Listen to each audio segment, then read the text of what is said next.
बिस्मिल्लाहिर्रहमानिर्रहीम अस्सलाम वालेकुम वरहमतुल्लाहि वबरकातुहू। स्टूडेंट्स, आज हमने मैथ्स में अलजबरा का चैप्टर स्टार्ट करना है। सबसे पहले ये देख लेते हैं कि अलजबरा होता क्या है। The word algebra has been deduced from the Arabic word aljabr. जो अलजबरा का लफ्ज़ है वो एक अरेबिक वर्ड अलजबर से निकला है। A Muslim mathematician al Khwarizmi wrote a book named aljabr wal muqabala. ठीक है, उन्होंने अल ख्वारिज़मी जो थे, जो मुस्लिम मैथमेटिशियन थे, उन्होंने एक बुक लिखी थी जिसका नाम था अलजबर वल मुकाबला 820 AD में, in which he describe the method of solving difficult and complex mathematical problems. उन्होंने उस बुक के अंदर मुश्किल और पेचीदा मैथमेटिकल प्रॉब्लम्स जो हैं उनको सॉल्व करने के मेथड्स डिस्क्राइब किए थे। Later on translation of this book was publish in Europe under the title of algebra. बाद में वही जो उनकी बुक थी जिनका अरेबिक नेम था अलजबर वल मुकाबला, उसको फिर यूरोप में ट्रांसलेट किया गया और उसका टाइटल रखा गया अलजबरा। तो इस तरह से अलजबर जो है वो अलजबरा में चेंज हो गया। उसके बाद जी कुछ डेफिनेशंस हैं। सेंटेंस क्या होता है? Group of words that make a complete sense is called sentence. किस वर्ड्स का एक ग्रुप, यानी कि जैसे हम कहें ही इज़ अ बॉय, तो इससे जो है वो हमें एक सेंस क्रिएट हो रहा है। तो ये क्या है? ये एक सेंटेंस है जिससे कोई सेंस क्रिएट हो, जिसका कोई मतलब हो, जिसका कोई वाज़ह तौर पे हमें समझ आ रही हो दो बात, मतलब अल्फाज का ऐसा मजमूआ जिसका मतलब समझ में आ जाए, उसे हम सेंटेंस कहेंगे। स्टेटमेंट क्या होती है? Statement is a sentence that may be true और फॉल्स। स्टेटमेंट जो है कोई ऐसा सेंटेंस होगा या तो वो ठीक हो या फिर वो गलत हो। ठीक है, तो उसको स्टेटमेंट कहेंगे, बयान कहेंगे। अलजेब्रिक टर्म्स आगे हमने देखनी है। कंसोनेंट टर्म, कंसोनेंट टर्म क्या होती है? Assemble having fixed numerical value. कोई भी सिंबल जिसकी न्यूमेरिकल वैल्यू फिक्स हो, चेंज ना हो, उसको हम क्या कहते हैं? उसको हम कांस्टेंट कहेंगे। एंड इन एन एक्सप्रेशन, जैसे कि एग्जांपल हम देखें ना, तो यहाँ पे ये जो एक्सप्रेशन हमें दिया हुआ है x+5, इसमें जो 5 है इसकी वैल्यू चेंज नहीं होगी, सेम रहेगी। तो इस वजह से ये क्या है? एक कांस्टेंट टर्म है। उसके बाद लिटरल्स है। द लेटर्स और alphabet that we use to represent unknowns are called literal numbers. For example, area of triangle can be calculated by multiplying its length and breadth. अब यहाँ पे लिटरल्स क्या होते हैं? जो भी अननोन्स हैं, मीन कि कोई भी वेरिएबल है जो अननोन वैल्यू है, मीन जिसको हमने फाइंड करना है, उसको हम लिटरल्स कहेंगे। जैसे ट्रायंगल का एरिया कैलकुलेट करने का फार्मूला होता है लेंथ मल्टीप्लाई ब्रेड्थ। उसकी मतलब कि लंबाई और चौड़ाई को हम ज़रब देते हैं तो हमारे पास एरिया आता है। तो ये एल और बी जो हैं, ये क्या है? यहाँ पे लिटरल्स हैं जो कि अननोन है, जिनको अभी फाइंड करना है। उसके बाद वेरिएबल्स हैं। सिंबल रिप्रेजेंटेड बाय लिटरल, एक कोई भी सिंबल जिसे लिटरल से हम रिप्रेजेंट करते हैं, and can take various numerical values is called a variable. और उसकी बहुत सी न्यूमेरिकल वैल्यूज हो सकती हैं, मीन कि वो भी हमने फाइंड करनी है। फॉर एग्जांपल x+1 जो है, इसमें जो x है ये वेरिएबल है और 1 जो है वो कांस्टेंट है। ठीक है, अलजेब्रिक एक्सप्रेशन देखें उसके बाद। तो an expression which connects variables and constant by algebraic basic operation जहाँ पे आएगा। जो अलजेब्रिक ऑपरेशंस भी कह सकते हैं, of addition, subtraction, multiplication and division is called an algebraic expression. Algebraic expression क्या होता है कि जब हम वेरिएबल्स और कांस्टेंट को आपस में कनेक्ट करते हैं बेसिक ऑपरेशंस के ज़रिए। जैसे x+1 है, x जो है वो एक वेरिएबल है और 1 जो है वो एक कांस्टेंट है। दोनों को हमने बेसिक ऑपरेशन प्लस के साथ कंबाइन कर दिया तो ये एक अलजेब्रिक एक्सप्रेशन बन गया। ये कम्प्लेक्स भी हो सकते हैं, सिंपल भी हो सकते हैं। ठीक है, उसके बाद जी इसकी एग्जांपल यहाँ पे भी दी हुई है। 14x जो है ये भी एक अलजेब्रिक एक्सप्रेशन है। x+2y भी एक एक्सप्रेशन है। 4x-y+5 ये भी एक अलजेब्रिक एक्सप्रेशन है। उसके बाद ये इंडेक्स और एक्सपोनेंशियल फॉर्म क्या होती है? 4 × 4 करें तो ये आपके पास 4⁻2 आ जाएगा। ठीक है, 2 जो है ये एक एक्सपोनेंशियल फॉर्म है, मीन जो पावर में जो चीज़ आ जाती है, इसको हम इस तरह रीड करते हैं, पावर ऑफ 4। ठीक है, 2 इज़ पावर ऑफ 4। तो 2 क्या है? एक्सपोनेंशियल फॉर्म है या इंडेक्स है या पावर भी हम कहते हैं। बेस क्या है? x⁻2 जो है, अगर हमारे पास ये एक एक्सप्रेशन है तो इसमें जो x है ये बेस है और 2 जो है वो एक्सपोनेंट है। कोएफिशिएंट्स क्या होते हैं? 4x जैसे हमारे पास एक टर्म है तो इसमें जो 4 है वो एक कोएफिशिएंट है x का। 4 is coefficient of x। Algebraic expression a combination of consonants and variables, ये आई थिंक्स मैंने पहले भी आई थिंक सो करवा दिए, तो इसको छोड़ दें। पोलिनोमियल क्या होता है? An algebraic expression containing a single term as well as 2 और more than 2 terms is called polynomial. कोई भी अलजेब्रिक एक्सप्रेशन है, ये इतनी मुश्किल डेफिनेशन याद करने की ज़रूरत नहीं। कोई भी अलजेब्रिक एक्सप्रेशन है, 3x है या फिर हमारे पास है 2x+1। ठीक है, 2x+1 है, तो कोई भी अलजेब्रिक एक्सप्रेशन है उसे हम पोलिनोमियल कह देंगे। फिर आगे इसकी डिवीजन होती है, आगे इसको कैटेगराइज करते हैं, तो वो फिर आगे क्लासेस अलग हो जाती हैं। लेकिन कोई भी एक्सप्रेशन है आपके पास, चाहे वो कम्प्लेक्स है चाहे वो सिंपल है, कोई भी अलजेब्रिक एक्सप्रेशन है उसे हम पोलिनोमियल कहेंगे। लेकिन उसमें शर्त ये है कि उसकी जो पावर है, उसके जो एक्सपोनेंट्स हैं, वो हमेशा पॉजिटिव नंबर होने चाहिए या फिर ज़ीरो होना चाहिए, ठीक है, होल नंबर होना चाहिए। अगर माइनस में आ जाता है या फ्रैक्शन में आ जाती है पावर, तो फिर वो पोलिनोमियल नहीं कहलाएंगे। अच्छा, उसके बाद एग्जांपल है हमारे पास 9 जो है, ये एक पोलिनोमियल है, 3x भी पोलिनोमियल है और x पावर 3 भी पोलिनोमियल है। एक्स स्क्वायर प्लस 1 ये भी पोलिनोमियल की एग्जांपल है। x power -2 and x power -2/3 ये दोनों पोलिनोमियल्स नहीं हैं, क्योंकि जो कंप्लीट डेफिनेशन थी उसमें हमने यही पढ़ा कि अगर पावर माइनस में आ जाए या फ्रैक्शन में आ जाए तो वो पोलिनोमियल नहीं होगी, अगर पावर प्लस में होगी या फिर ज़ीरो होगी तो वो पोलिनोमियल होगी, ठीक है। तो ये कुछ एग्जांपल्स थी। आगे मोनोमियल है। पोलिनोमियल्स को फिर फर्दर डिवाइड करते हैं ना, तो पोलिनोमियल्स की टाइप्स में हमारे पास आ जाते हैं मोनोमियल, मीन के जिसमें एक टर्म होगी उसे हम मोनोमियल कहेंगे। Polynomial having one term is called monomial. For example 5 है, 3x है, 2ab है, ये सारी मोनोमियल हैं, इनमें एक ही टर्म है, मीन के इसमें कोई बेसिक ऑपरेशन यूज़ नहीं हुआ। अगर हमारे पास होता ना 5 प्लस एक्स, ठीक है, तो बेसिक ऑपरेशन सेंटर में आ गया, प्लस आ गया, अब एक टर्म ये है, एक टर्म ये है, दो टर्म्स आ गए हैं, तो ये बाइनोमियल होगा। अगर इसी के साथ प्लस एक्स पावर 2 भी कर दे तो अब 3 टर्म्स हो गए हैं, तो ये ट्राइनोमियल होगा, ठीक है, बिल्कुल सिंपल सी बात है। डिग्री ऑफ पोलिनोमियल की बात करें, it is the highest power of a part और टर्म इन अ पोलिनोमियल। कोई भी पोलिनोमियल है हमारे पास 3x power 2 plus 2x plus 1 है, अगर ये एक पोलिनोमियल है तो इसमें किसी भी पार्ट या किसी भी टर्म के ऊपर जो सबसे बड़ी पावर है वही डिग्री ऑफ पोलिनोमियल है। तो 3, अब इस सारे एक्सप्रेशन के अंदर सबसे बड़ी पावर कौन सी है? एक्स की पावर 2 है, यहाँ पे एक्स की पावर 1 है, दो ही पावर्स हैं, तो ये जो 2 है ये आपके पास सबसे बड़ी है, तो ये डिग्री ऑफ पोलिनोमियल, इस पोलिनोमियल की डिग्री आपसे पूछी जाए तो वो 2 होगी। Degree of a term in a polynomial is the sum of the exponents on the variables in a single term, that is degree of. अच्छा जी, इसमें ये भी याद रखना है कि कुछ टर्म जो होंगी उनके अंदर एक से ज़्यादा पावर्स भी हो सकती हैं। जैसे आपके पास आ जाए ना 2x power 3 y power 4 plus 2x, ये एक पोलिनोमियल है, ठीक है, तो इसमें x की तो 1 है, ठीक है, तो ये तो नहीं होगी डिग्री। यहाँ पे हम देखें तो यहाँ पे हमारे पास जो है वो x भी है और y भी है, दोनों की पावर्स को आप प्लस कर लेंगे। एक सिंगल टर्म के अंदर जितनी भी पावर्स हैं उनको प्लस करें, 3 + 4 = 7। तो ये जो एक पोलिनोमियल थी इसकी डिग्री क्या आएगी? इसकी डिग्री टोटल 7 आएगी, ठीक है, ना तो 4 होगी ना 3 होगी। वैसे तो आप देखेंगे तो आप कहेंगे हाईएस्ट 4 है तो यही होगी, 4 नहीं होगी, ये सिंगल टर्म है ना, सिंगल टर्म के अंदर जो है वो दो वेरिएबल्स आ रहे हैं और दोनों के ऊपर पावर्स हैं, एक के ऊपर 3 है, एक के ऊपर 4 है, दोनों को जमा करेंगे तो आपके पास 7 जवाब आएगा, वही आपके पास क्या होगा, इसकी डिग्री होगी।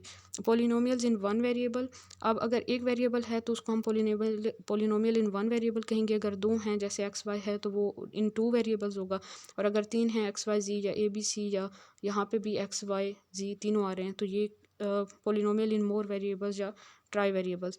लीनियर पोलिनोमियल्स कौन सी होती हैं? In any algebraic expression if degree of single term is equal to 1 it is called linear polynomial. अगर सिंगल टर्म की डिग्री 1 के इक्वल है तो फिर वो आपके पास लीनियर पोलिनोमियल होगी। जैसे ये पोलिनोमियल x+2, इसमें x की पावर 1 है, y ये भी एक पोलिनोमियल है, इसमें भी पावर 1 है, और x+2y इसमें भी 1 पावर है, तो ये सारी लीनियर पोलिनोमियल्स हैं। Quadratic polynomials in an algebraic expression if degree of single term is equal to 2, अगर 2 के इक्वल होगी तो वो क्वाड्रेटिक होगी। अब याद रखना यहाँ पे थोड़ी सी टर्म जो है वो डिफरेंट लग रही है, तो 2 के लिए क्वाड्रेटिक। एक्स पावर 2 है, एक्स पावर 2 - 3 ये दोनों क्वाड्रेटिक के एग्जाम्पल हैं। Cubic polynomial in algebraic expression if degree of single term is equal to 3, अब क्यूबिक से आपको समझ आ जाएगी कि 3 होगी, तो यहाँ पे 5x power 3 plus 2x power 2, तो ये 3 जो है वो आ रहा है, तो इसलिए ये क्यूबिक पोलिनोमियल है। उसके बाद by quadratic polynomial in algebraic expression, by quadratic हो गया ना, क्वाड्रेटिक 2 था तो बाई मीन 2 बार, तो ये 2 और 2 2 बार हो जाएगा, तो ये 4 हो जाएगा। बाई क्वाड्रेटिक में जो है वो 4 आनी चाहिए power. In algebraic expression if degree of single term is equal to 4 it is called bi quadratic polynomial. जैसे ये आपके पास x power 4 plus x power 3y plus 1 ये एक पोलिनोमियल है, इसमें जो है ये 4 आ रही है पावर, तो ये बाई क्वाड्रेटिक है। इसी तरह x power 3 plus x power 4 plus g जो है ये भी बाई क्वाड्रेटिक है। क्वेश्चन सॉल्व करने हैं आपके पास, सबसे पहले फाइंड वेरिएबल वैल्यू। ये वेरिएबल्स जो गिवन है इनमें से वैल्यूज़ आपने फाइंड करनी है। m+15 इज इक्वल टू 20 है, m को आप इधर ही रखें और 15 को दूसरी तरफ लेके जाएं। इक्वल किस साइड पे 15 के साथ प्लस का साइन है, दूसरी तरफ जाके माइनस हो जाएगा, तो 20 - 15 करेंगे तो m की वैल्यू आपके पास आ जाएगी 5, ठीक है, सिंपल सा क्वेश्चन था। उसके बाद 5x इज इक्वल टू 75, तो जब इस तरह 5 मल्टीप्लाई हो रहा है x के साथ तो इसको यहाँ पे भी आप डिवाइड कर दें, यहाँ पे भी, यहाँ से इसकी कटिंग हो जाएगी, x की वैल्यू आपके पास क्या आ जाएगी, यहाँ पे 5 के टेबल से आप काटें तो ये आपके पास 15 आ जाएगा, x is equal to 15 answer आ जाएगा। 1/2 divided by m is equal to 15, तो 1/2 डिवाइडेड बाई m है ना, तो यहाँ पे डिवाइड हो रहा है तो दूसरी तरफ जाके मल्टीप्लाई होगा m, लेकिन आप m को दूसरी तरफ ना लेके जाएं, 1/2 को दूसरी तरफ लेके जाएं तो m इज इक्वल टू हो जाएगा 2 × 15 हो जाएगा, क्योंकि यहाँ पे जो है वो 1/2 मल्टीप्लाई हो रहा है ना, दूसरी तरफ जाके उसने डिवाइड होना है, तो सॉरी डिवाइड हो रहा है तो दूसरी तरफ जाके ये मल्टीप्लाई होगा। Just a minute, m is equal to 15 और यहाँ पे ये डिवाइड हो रहा था, दूसरी तरफ जाके मल्टीप्लाई होगा तो मल्टीप्लाई 1/2 हो जाएगा। तो ये आपके पास just a minute 1/2 divided by m is equal to 15 है, और इसको आप मल्टीप्लाई में पहले चेंज करके और अच्छा इस क्वेश्चन को देखें, थोड़ा सा कम्प्लेक्स हो गया ये। इसमें अगर हम सिंपली 1/2 को दूसरी तरफ ना लेके जाएं बल्कि m को दूसरी तरफ लेके जाएं, यहाँ पे ये डिवाइड हो रहा है, जो चीज़ इक्वल की एक साइड पे डिवाइड हो रही है वो दूसरी तरफ जाके मल्टीप्लाई हो जाती है, तो 1/2 को हमने यहीं पे रखा और m को दूसरी तरफ लेके जाए तो m जो है वो मल्टीप्लाई हो जाएगा, मल्टीप्लाई m करेंगे यहाँ पे।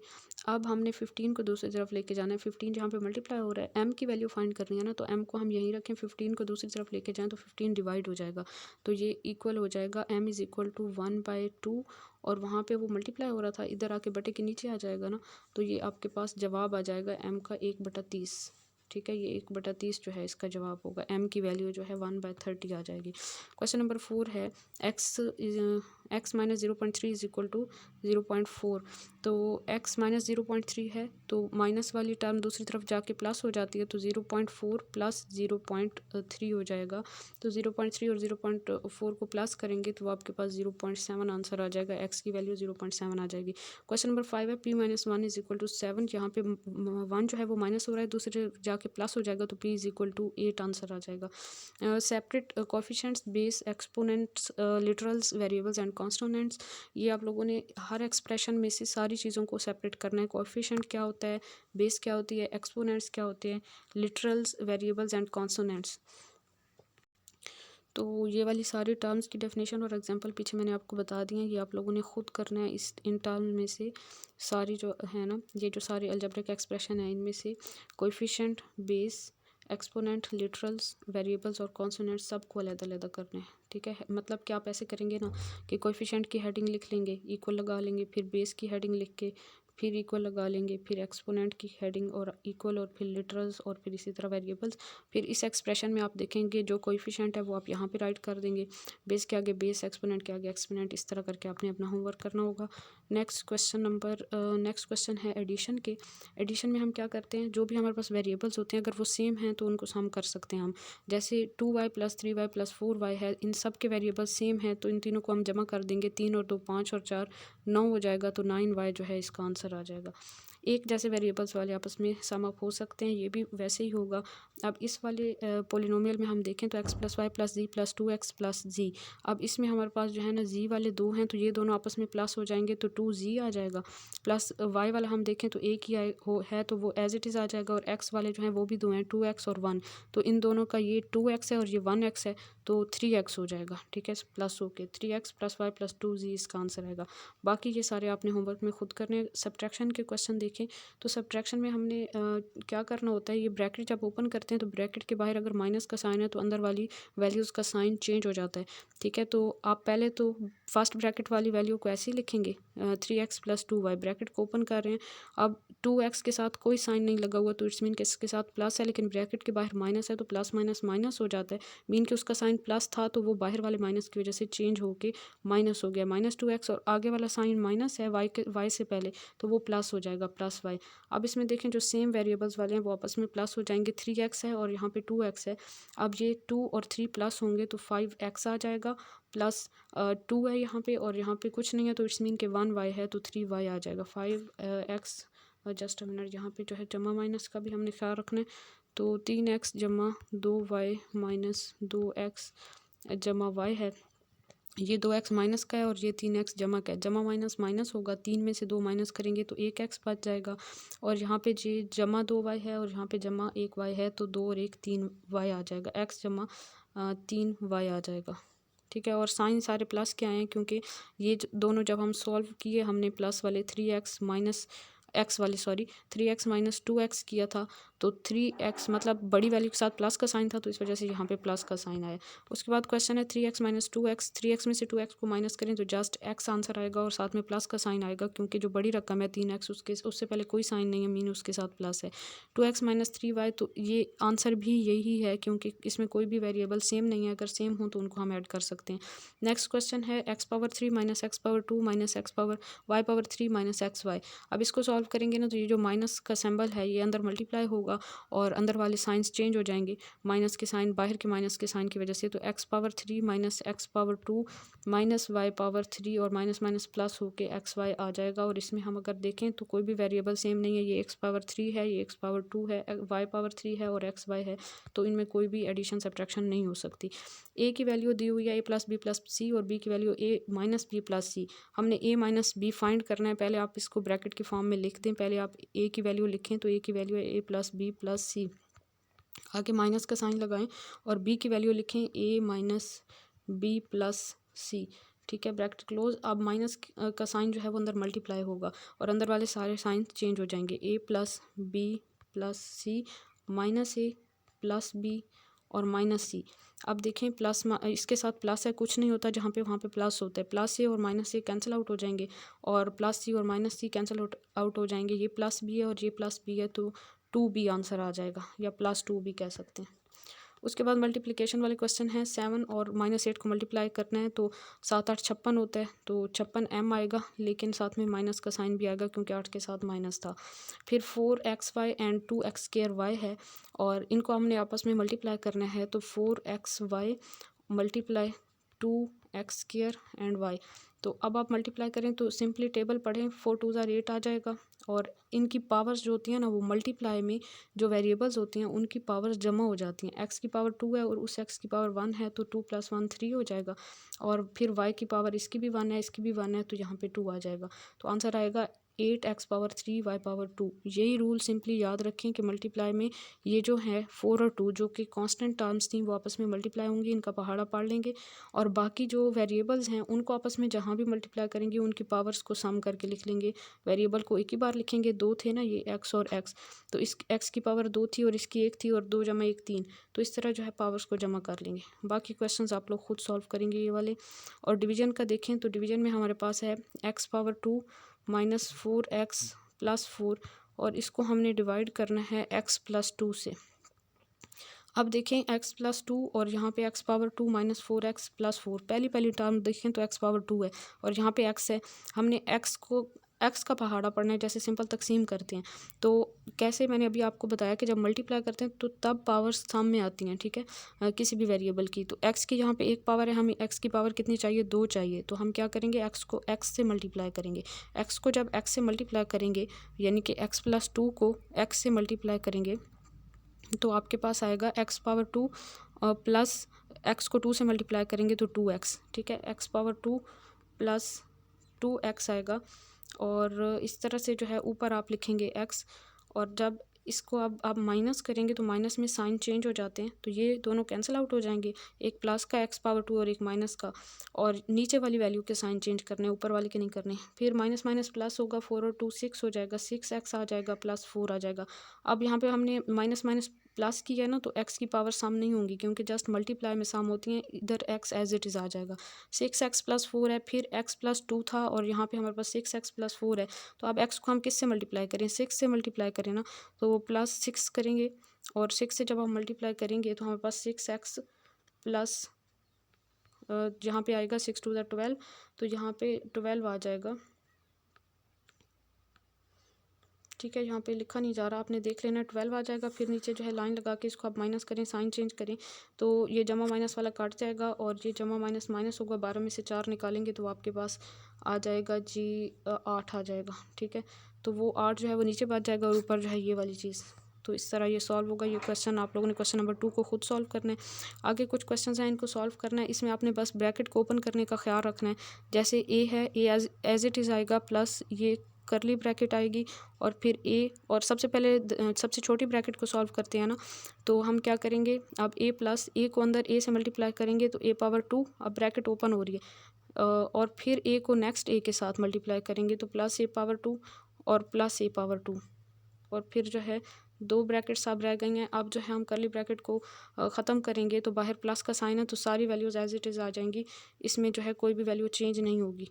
तो ये चीज़ इसी तरह आ जाएगी। फिर हम क्या करेंगे, फिर अब इनको सॉल्व कर लें तो ये ए और ये ए प्लस हो रहे हैं तो 2a आ जाएगा, प्लस ये ए पावर 2 है, ए पावर 2 ए पावर 2, इन तीनों को आपस में प्लस करें तो 3 बार हैं ये, तो 3a पावर 2 आ जाएगा। तो answer 2a plus 3a power 2 आ जाएगा। उसके बाद identify monomial, binomial and trinomial. ये आप लोग खुद बताएंगे कि इनमें से कौन सी अलजेब्रिक एक्सप्रेशन जो है वो मोनोमियल है, कौन सी बाई और कौन सी जो है वो ट्राइनोमियल है।